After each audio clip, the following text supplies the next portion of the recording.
pinagtatawanan ng yung orasyon ko dito.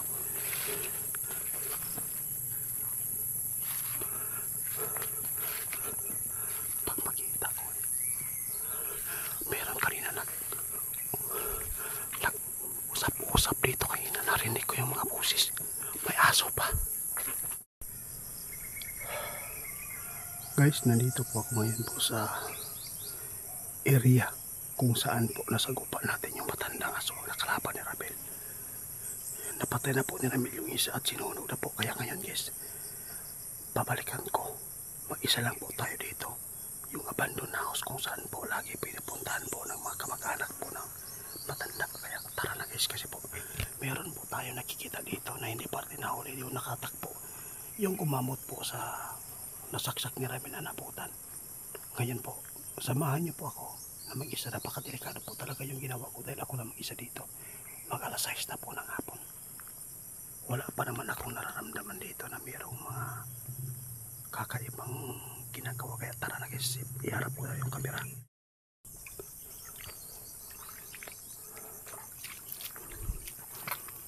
Tingnan yung mga manok guys, oh. Ito yung mga manok ng mga aswang dati pa dito na inalagaan nila.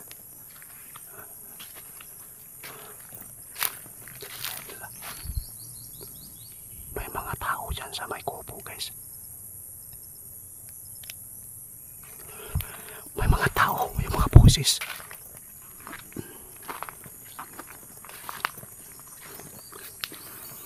Ako ang tatapos sa matanda.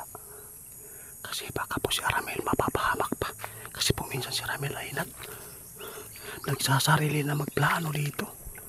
Minsan po hindi na po nagpapaalam sa akin. Hindi na po naghihintay.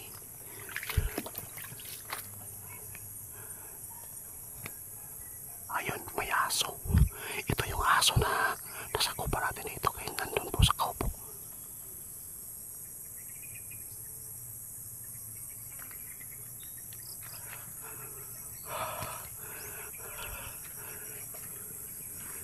Santo Lucas Vivaros Benedictus Dium Dium. Santo Lucas Vivaros Benedictus Dium Dium. Santo Lucas Vivaros Benedictus Dium Dium.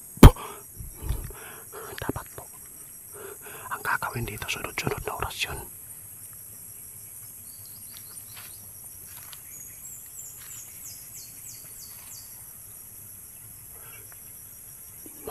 May mga busis talaga dito.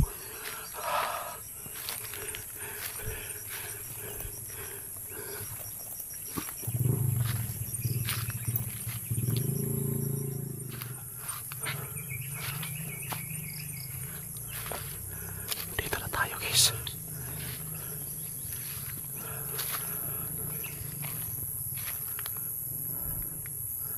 Ayan. Ako ang tatapos sa matanda dito. Agresibo talaga ako dito kasi po nakatakbo. Pinagtatawanan ng yung orasyon ko dito.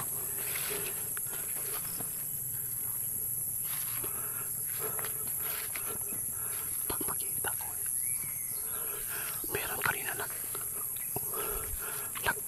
nag-usap dito kanina. Narinig ko yung mga busis. May aso pa.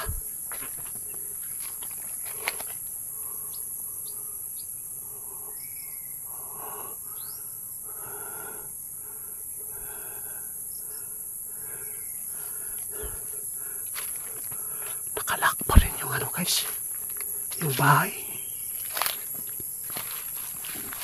No, malinis pa. Inisprayan na.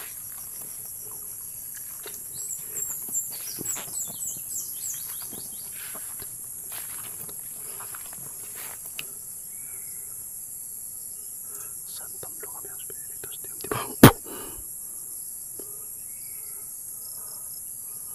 Grabe, sobrang tahimik.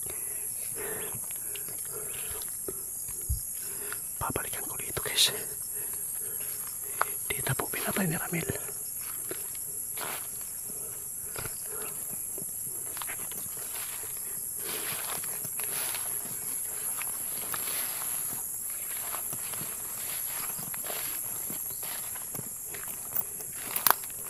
Nandun guys. Yung bertod pa. hindi na nadala ni Ramil yung Bertod. Punta natin doon, ilapitan natin doon sa pikas. Tawag doon. Sa kabila tayo. Wala na yung katawan, guys.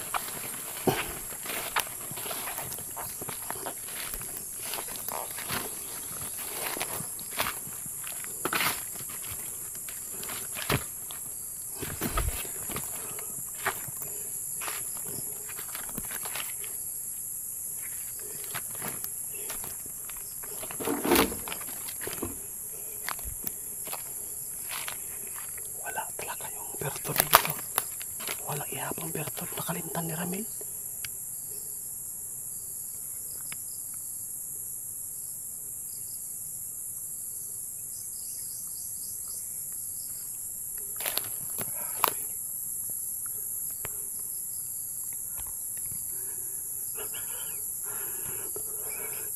Grabe kumukulo yung langis ko, guys.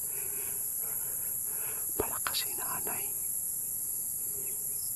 Napunta ni Ramil kahapon dito, guys. May bata daw dito na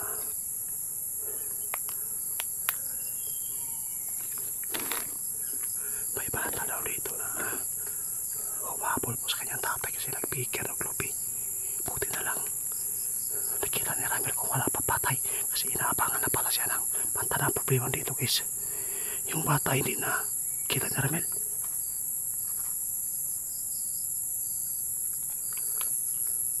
May tao talaga dito.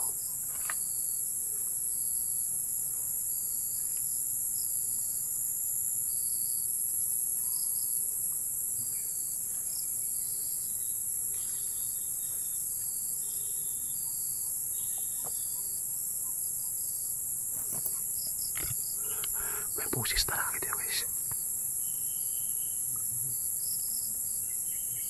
Anda.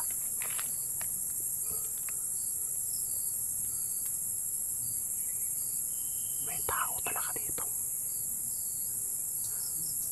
May mga busis, guys, oh. May mga busis.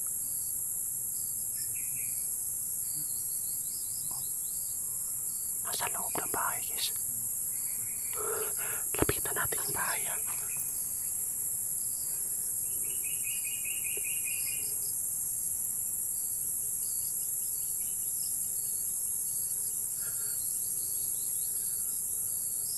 Lapitan natin yung bahay, guys.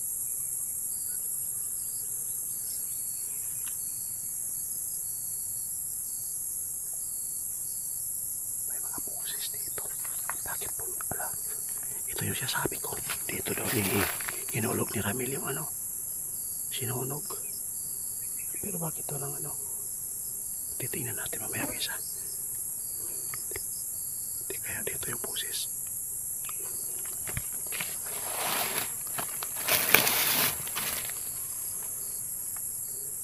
Pukon man, guys, pukon.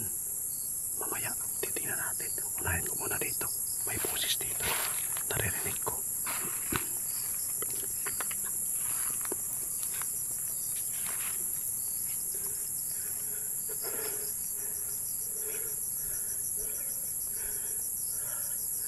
Nawala yung busis nila. Wala na nagsasalita.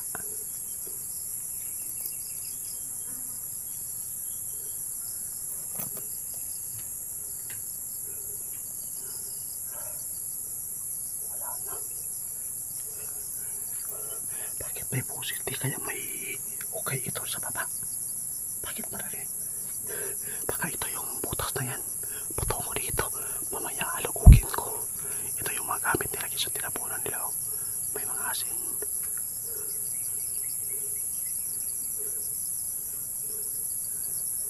Ano ba yan? Ay, tik-tik. Tik-tik. Tik-tik ng mais. Pagkain nila. Wala na dito, guys. Wala pa yung mga busis, ha. Ito yung tarawan, guys, oh. Pero wala namang nakikita natin na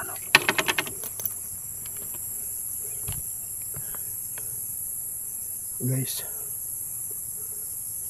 nagtataka ako bakit may mga busis po dito na naririnig ko. Naglapitan ko yung kubo, wala na.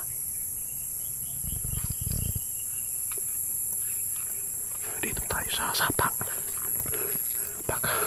Ano ka nangyari sa bata? Bakit hindi nakita ni Ramil? Hindi na niya nakita, wala na sinugot.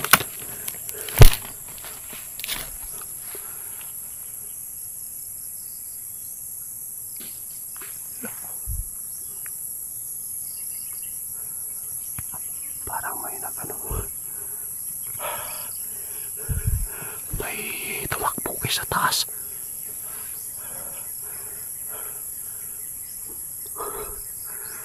Grabe si nanay, bakit po nila ako iniiwasan? Anong meron sa akin? Bakit po sila natatakot sila sa atin?